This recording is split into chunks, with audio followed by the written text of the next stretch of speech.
kali ini kita coba review terkait video sosialisasi penyesuaian PP 28 ya guys.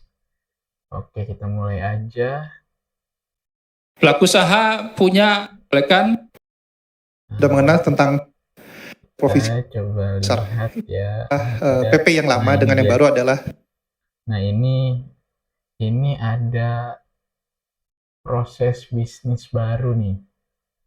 Proses bisnis baru yang teman-teman perlu ketahui nih.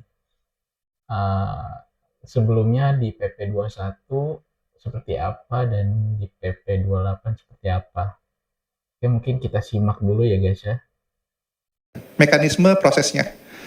Kalau sebelumnya di PP 5 itu kami melakukan verifikasi data dahulu. Setelah itu baru pembayaran PNBP-nya. Tapi saat ini dengan adanya PP 28 mekanismenya dirubah, dibalik. Jadi pada dasarnya yang dilakukan adalah bayar dulu, baru kami akan melakukan verifikasi. Dan dalam hal verifikasi, semua data itu tidak pasti kalau Bapak Ibu memasukkan datanya kita langsung menerima. Karena banyak hal-hal yang terjadi, itu kekurangan, kekeliruan, dan lain-lain. Dan untuk itu kita melakukan pembalikan data. Dan dalam hal ini, di PP 5 bisa cuma sekali. Dan di sini direlaksasi menjadi 2 kali perubahan. Dan selain hal tersebut juga berhubungan dengan SLA-nya. Dari yang sebelumnya hanya 20 hari kerja, saat ini ada mekanisme 25 hari kerja apabila dalam sekali masukkan data sudah clear, ataupun misalkan ada perbaikan, nah itu SLA-nya menjadi 40 hari. Lanjut. Oke, kita balik lagi. Nah, ini kita bahas ya. Di PP 21 ini kita tahu bahwa seperti yang sudah kita pernah sering bahas dan kita pernah sering kerjakan mungkin ya. Di sini bahwa proses bisnisnya itu dari pendaftaran ke verifikasi, kita kan pendaftaran itu ngupload beberapa dokumen dan menginput beberapa informasi ya. Nah, di dalam OSS itu kan nanti kan harus dicek dulu dokumennya, betul ya? Dicek dulu dokumennya, baru nanti pelaku usaha bisa melakukan pembayaran, barulah terbit, alias nanti dokumennya diupload, nanti dicek, kalau udah benar baru terbit PNBP. Setelah terbit PNBP barulah proses bisa dimulai, proses penilaian sampai PKKPR disetujui. Itu di PP 21 tahun 2021 sebelumnya. Nah, ini kan ada perubahan PP-nya nih jadi PP 28. Nah, kita lihat nih di PP 28 ada hal yang bakal mempengaruhi teman-teman pelaku usaha di sini. Di sini ada perbedaannya, kita bisa lihat bahwa pembayaran PNBP-nya tidak lagi ada dilakukan setelah verifikasi, tapi sebelum verifikasi atau sebelum validasi dokumen. Nah, ini dampaknya apa sih? Ketika PP 28 ini diimplementasikan, dampaknya adalah teman-teman pelaku usaha itu harus dokumennya bagus, dokumennya sesuai, kayak inputnya, poligonnya, RTB-nya, RIK-nya, ataupun dokumen-dokumen lainnya. Oleh karena itu, teman-teman nggak boleh nih asal saat pengajuan dokumennya. Supaya apa?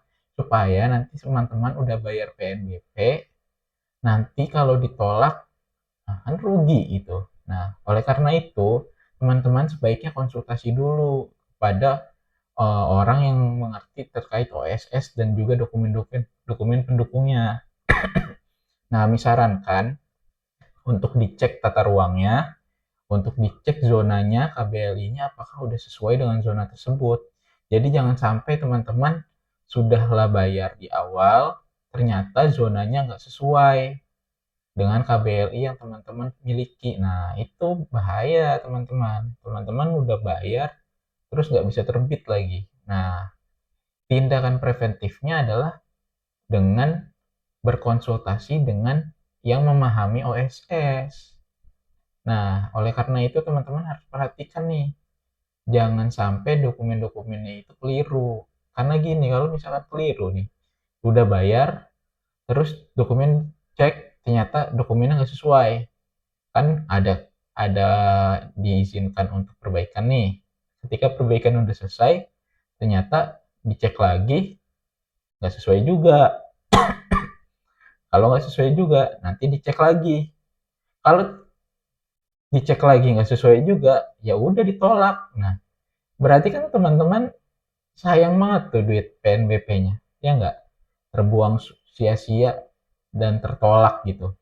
Oleh karena itu, supaya nggak tertolak, lebih baik konsultasi dulu dan dibuat dulu dokumennya sesuai dengan ketentuan yang ada. Sehingga kalau bisa nih teman-teman, begitu pemeriksaan, langsung pengecekannya. Jadi selesai, sesuai, bisa terbit, bisa langsung penilaian gitu. Nggak ada istilah ditolak-ditolak gitu kan. Oleh karena itu teman-teman lebih baik konsultasi terlebih dahulu oleh apa namanya, ahli yang lebih ngerti terkait OSS maupun KKPR ini. Mungkin untuk yang kali ini, video kali ini kita bahas yang ini dulu ya, supaya teman-teman paham konsekuensi-konsekuensi yang ada di PP 28 ini. Supaya teman-teman nggak kaget juga, karena memang kita juga perlu tahu terkait hal-hal perubahan seperti ini teman-teman. Oke guys, mungkin cukup sekian dulu video kali ini. Jika ada pertanyaan, silahkan tulis di kolom komentar. Jangan lupa di subscribe. Jangan lupa support kami dengan cara subscribe, like, dan juga share ke teman-teman kalian. Oke, see you next time teman-teman Medcourse Indonesia. Assalamualaikum warahmatullahi wabarakatuh. Map Course Indonesia